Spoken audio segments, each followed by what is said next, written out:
Rita was aimlessly scrolling through minichat, a platform similar to Amigo, looking for someone interesting to talk to. The day was dragging, filled with the usual mix of eccentric characters and unremarkable conversations. As he was about to give up and close the laptop, a new chat popped up. On his screen was a bald man, with a charisma that seemed to radiate through the digital divide. They started chatting, and Rita found himself engrossed in the conversation. The man was articulate, engaging, and seemed genuinely interesting. As their conversations progressed, the bald man revealed that he was part of an interactive game that involved real-world tasks. He offered Rita a chance to participate in what he described as a simple yet thrilling quest. All Rita had to do was go to a specific address in London and play a video in front of the Ring doorbell. The man claimed it was part of a scavenger hunt, and Rita's participation would be rewarded handsomely. Intrigued by the adventure and the promise of a reward, Rita agreed. The man's charisma had a persuasive effect, and the boredom of the day made the offer even more enticing. He received the address and the video file, a bizarre, cryptic montage of images that made little sense to him. The next day, Rita set out for the address. It was located in a nondescript part of London, an area he wasn't familiar with. As he approached the house, a sense of unease began to creep over him, but he pushed it aside, attributing it to the excitement of the quest. Rita reached the designated house and hesitated for a moment before approaching. The neighborhood was eerily quiet, the only sound being the distant hum of the city. He took out his phone, played the video, and held it up to the Ring doorbell. The moment the video ended, the door swung open abruptly. Before Rita could react, he was grabbed by strong arms and pulled inside. The world spun, a blur of motion and fear. He tried to fight, to scream, but a cloth was pressed against his mouth and darkness enveloped him.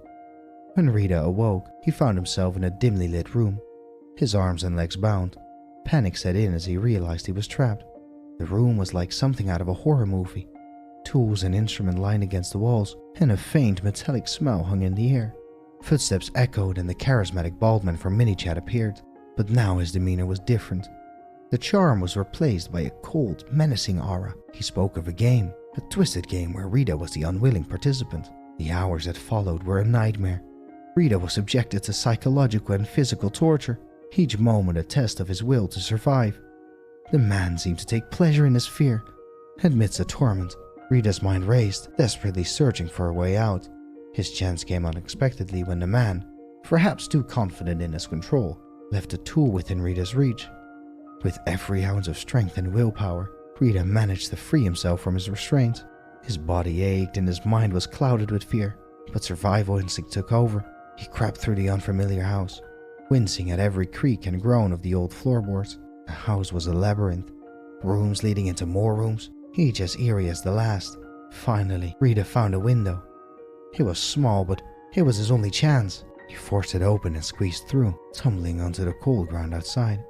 Without looking back, he ran as fast as his injured body would allow him, the adrenaline silencing the pain. He didn't stop running until he reached the crowded street, where the lights and sound of the city felt like a protective embrace. Rita collapsed, his breath coming in ragged grasps, and passerbys quickly came to his aid. The police were called, and Rita was taken to a hospital. He recounted the ordeal to the officers, but when they investigated the address, they found the house abandoned, with no evidence of the horrors that Rita had described. The man from minichat was gone, vanished as if he had never existed. Rita's life was forever changed by the encounter. He struggled with nightmares and anxiety, the world no longer a place of safety and normalcy. The physical wounds healed, but the psychological scars remained. Rita became an advocate for online safety, sharing his experience to warn others. He spoke of the ease with which one can be drawn into a stranger's web, especially when masked by the charm and allure of anonymity. Be cautious when meeting strangers online, Rita would say. Not everyone is who they appear to be. Behind the screen can lie a reality, far more terrifying than any fiction.